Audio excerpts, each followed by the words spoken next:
King of the Pit Media, where we talk about metal, we talk about punk, hardcore, we talk about bassline, we talk about gore grind, we talk about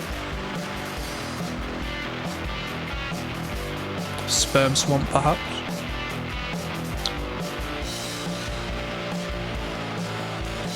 And so forth. My topic of discussion today, people, is... Let me get my notes. Having a successful... I'm going to talk about the bands, and I'm going to talk to the people as well, because I know that generally speaking, you're not going to be in a band, you're going to be a consumer of such, you're into music, such as myself. Having a cover song, or a successful cover song, as a band, is possibly the worst thing you can ever do, and is one of the most destructive things you can ever do. What do I mean? I mean, and I speak from experience, so I'm going to talk personal experience as well, how I've seen it from the inside looking out.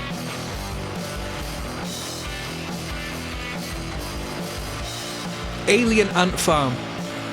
What do you know Alien Ant Farm for? Well, they had that one song, Movies, and they did that Billie Jean cover.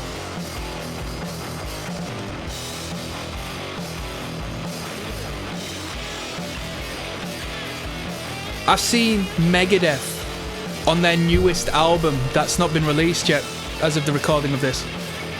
On the last song they've done a Metallica cover.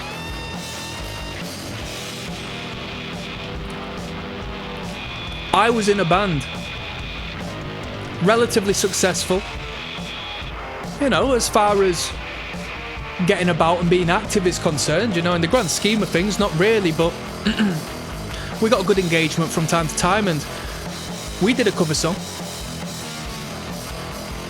People loved the cover song. It was a problem.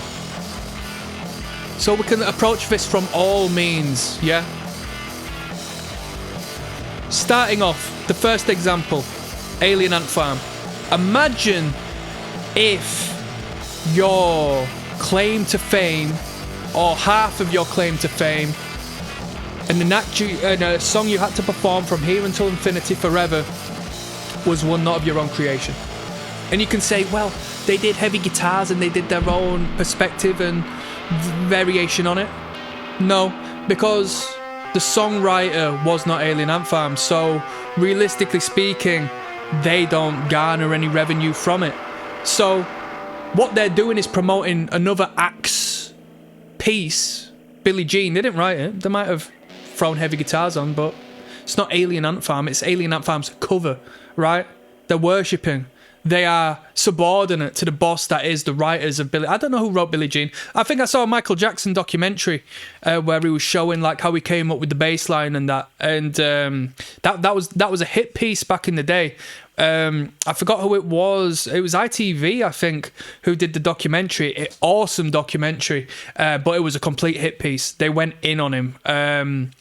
Louis Theroux was actually wanting to do the documentary and he lost it to ITV, so Louis Theroux actually ended up doing a documentary with Joe Jackson, Michael's dad, which was just as entertaining. But seeing Michael's life and him living the way he did, absolutely insane. And he spoke about it. He'd like beatbox, and so maybe he composed the record, maybe he got the full songwriting credit because he was a shrewd businessman. But the Michael Jackson estate or the label or whomever, those who own the master, not even the masters, the songwriting royalties, they get paid every time Alien Ant Farm plays that live, every time that song is performed through the radio. So much of that money isn't going to the band. Waste of time. Now that tune may have elevated them higher and higher. So now they have to base their career off of something that doesn't profit them through any means.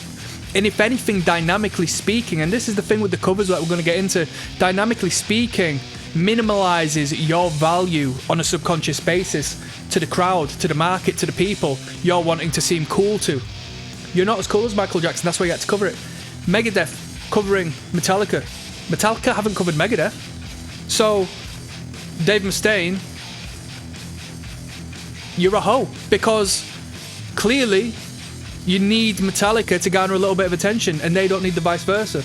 You're in the shadow of that giant in making that option. Now, I participated in a band where we did a cool cover song. We kept saying, it's last time we're gonna do it, last time we're gonna do it. The set finishes, everyone's having a good time, the energy is high. Everyone starts saying, come on, do the cover, do the cover, do the cover. Now you're getting known and you're popular, and you can't put the cover aside because everybody reacts so well to it and everyone enjoys it so well. And you can't disallow the people what they want. And you can't rid yourself of the potential value it might bring you, i.e. you have a bit more fun on the guitar for one more song, and, you know, everyone can have a bit of a laugh for a bit. But the bottom line is, that's nothing to do with you. That's another act's piece. Everyone's getting excited. More people are getting more excited at the composition of someone else than your own. Isn't that disgraceful? This is how it should be observed. You as a band, you as a writer have composed this material. It would be better for you, in my personal opinion, to have a set list with a mediocre response from the market, from the crowd, than have a spike in the energy in the crowd when you do a cover song. Because then you're going to be known for somebody else's work, and you're going to be known as a tribute act. Even though you're original, even though you're creative, you've shot yourself in the foot. And a lot of acts get into this and grasp a glimmer of hope, seeing what is to come, given people react so well to them just when they're not playing the raw material, that they believe it's a good thing. But realistically, from a branding standpoint, it's not. Imagine if McDonald's got more people through their doors because they had a cooperation with Burger King and they were selling Burger King burgers.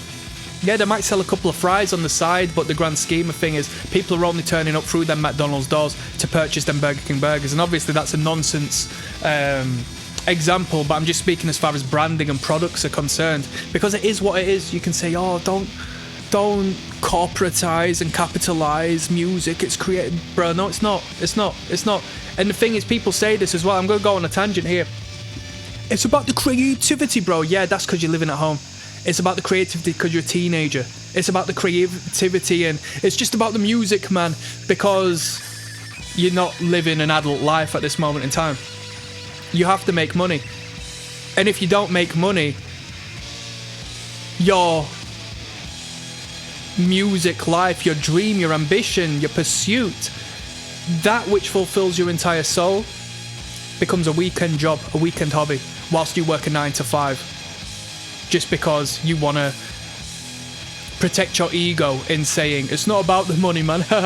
But when you make money doing music, you fulfill everything that is you, given you're a creative musical artist. Do you see where I'm coming from? So imagine you do get into the business and now you're known for a cover song that you don't actually profit off whatsoever.